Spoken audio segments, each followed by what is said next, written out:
Hi hello வணக்கம் friends. இன்றைக்கி வந்து பார்த்தீங்கன்னா நம்ம மாங்காய் வத்தல் அந்த ஊறுகாய் தான் வந்து இப்போ வந்து ரெடி பண்ண போகிறோம். அது எப்படி ரெடி பண்ணுறது அப்படின்னு சொல்லிட்டு பார்க்கலாம் வாங்க. அதுக்கு முன்னாடி இந்த எவ்வளோ ஊறுகாய் நம்மளுக்கு தேவையோ அந்த அளவு வந்து நம்ம ஒரு கப்பில் வந்து எடுத்து ரெடியாக வச்சுக்கணும்.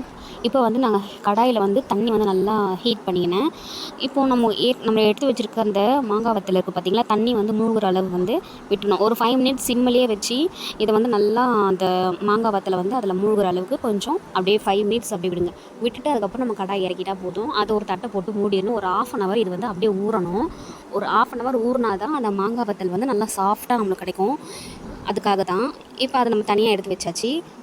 ஒரு பேன் எடுத்துக்கிட்டேன். அதில் வந்து பார்த்திங்கன்னா ஒரு 1.5 ஸ்பூன் அளவு கடுகு நம்ம வந்து போட்டு நம்ம வறுத்துக்கலாம். கடுகு வந்து தீயாத அளவுக்கு கருகாத அளவுக்கு நம்ம வந்து பார்த்து அதை வந்து வறுத்து எடுத்துக்கணும். நல்லா இது வந்து அந்த மாதிரி நம்ம வறுத்து எடுத்ததுக்கப்புறமா வெந்தயம் நம்ம போட்டுக்க போகிறோம். சரிங்களா? இது நல்லா இந்தமாரி எடுத்து கருகாத மாதிரி நம்ம பார்த்து வறுத்துக்கணும்.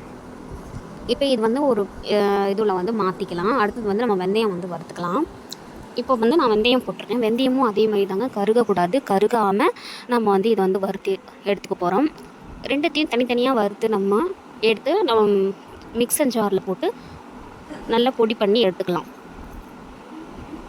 அது வந்து பொடி பண்ணி தனியாக எடுத்து வச்சுருங்க. இப்போ வந்து பார்த்திங்கன்னா ஒரு கடாய் வச்சுருக்கேன். அது நல்லா காஞ்சிடுச்சு. இப்போ பாருங்கள், நல்லெண்ணெய் வந்து நல்லெண்ணெய் ஊற்றி தான் வந்து இந்த ஊறுகாய் வந்து நம்ம தாளிக்கணும். வேறு எந்த எண்ணெயும் போட்டக்கூடாது. எண்ணெய் வந்து தேவையான அளவு நம்ம ஊற்றியாச்சு. இப்போ வந்து பார்த்திங்கன்னா கடுகு நான் 1 ஸ்பூன் போட்டுக்கிறேன். இந்த கடுகு வந்து நல்லா பொரியட்டும். இப்போ வந்து நம்ம கடுகு பொரிஞ்சதுக்கப்புறம் நம்ம வந்து என்ன பண்ணணும், அடுப்போட அந்த தீ இருக்குது பார்த்திங்களா, அது வந்து கம்மியாக வச்சிடணும். ஹை இதில் வைக்கக்கூடாது, கம்மியாக ஸ்லோவாக வச்சிடணும். இல்லைன்னா டோட்டலாக வேஸ்ட் ஆகிடும். நம்ம எப்போவுமே இது வந்து ஸ்லோவாக தான் வச்சு செய்யணும். கடுகு வந்து இப்போ நல்லா பொரிஞ்சு வந்துடுச்சு. இப்போ இந்த மாதிரி ஸ்டேஜில் இருக்கும்போது நம்ம கொஞ்சமாக என்ன பண்ண போகிறோம், பெருங்காயத்தூள் வந்து போட்டுக்கலாம். ஊறுகாய்க்கு கண்டிப்பாக பெருங்காயத்தூள் கண்டிப்பாக அவசியங்க. அதனால் கொஞ்சமாக நம்ம வந்து ஆட் பண்ணிக்கலாம்.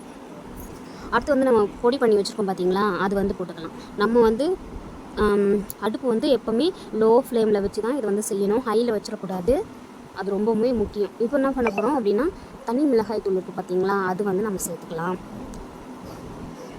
இப்போ ஆல்ரெடி நம்ம வந்து இந்த மாங்காய் வத்தல் வந்து நம்ம சுட தண்ணியில் ஊற வச்சுருந்தோம் பார்த்திங்களா, அதை வந்து நல்லா ட்ரை பண்ணிடணும். ஒரு நார்மல் வாட்டரில் போட்டு அலசிட்டு அது ஒரு துளி தண்ணி கூட இல்லாத அளவுக்கு நம்ம வந்து நான் வந்து வடிகட்டி எடுத்து வச்சுருக்கேன்.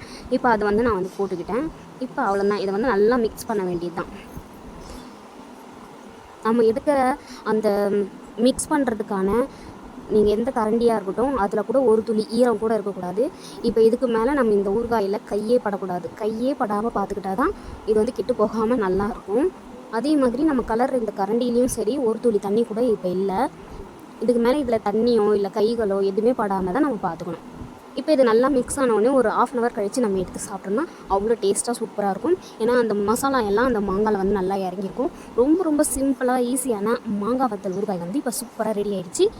உங்களுக்கு இந்த வீடியோ ரொம்ப பயனுள்ளதாக இருக்கும்னு நினைக்கிறேன். என்னோடய வீடியோ உங்களுக்கு பிடிச்சிருந்தா என்னோடய சேனலை சப்ஸ்கிரைப் பண்ணுங்கள், சப்போர்ட் பண்ணுங்கள். நீங்களும் உங்கள் வீட்டில் இந்த மாதிரி ஊறுகாய்